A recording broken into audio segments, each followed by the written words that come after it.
Good afternoon. This is McDonald, Incident Commander with the Alaska team, here for the north zone of the August complex. We're out of Redding, California, and talking a little bit about today's activities, what we had going on, some of the updates for you, you folks out there. I'll start here on the west side.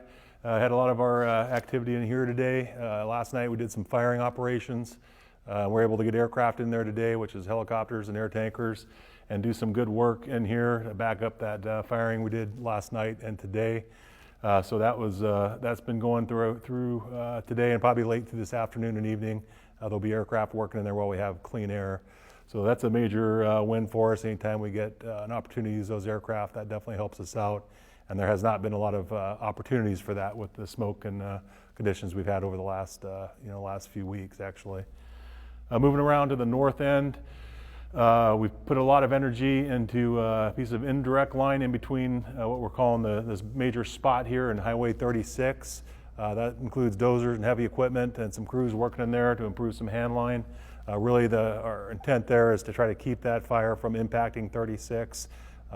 That's some tough country in there, but we have equipment, people really trying to piece that line together, give us a shot in there.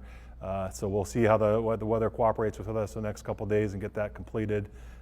Talking to operations yesterday, they're hoping by Tuesday to have that done and be able to do some firing in there if the weather permits. Moving around to the east side, this has really been an important piece of line and indirect. We were able to get that almost complete today, another couple of days of cleanup to get it completely buffed out, and that'll be ready for if we get crews and resources to hold that fire on the east side if it progresses that way. We did have some activity yesterday and around what we're calling drop point 128. So there's our concerns with the winds we have out of the southwest, but something we'll be keeping an eye on. One of the areas we put a lot of time and energy the last couple of days is around the Post Mountain. There's a fuel break in there. The Forest Service actually just finished up last year. We got dozers in there and putting dozer line around that fuel break to just augment that. Got some hand line down to the river or down to the road. So that whole intent of that is the fire impacts 36 and crosses and starts to threaten that Post Mountain area. We'll have a line to work off of around there. So we've had our firefighters in and around that community working with those folks in there. They've been helping out where they can with their fire department and their folks as well. So we'll just keep having a presence in that area, getting that line cleaned up and ready to go in case we need it. Again, a lot of the time we have spent today is with our neighbors to the west and south.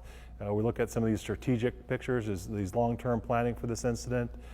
So we're looking at opportunities where we can share resources. They're just really short, as everybody knows here in California. We're looking at areas where we can improve time frames of getting stuff moved around. So as we progress through the week, we'll be able to make the best use, the most efficient use of what we do have for resources.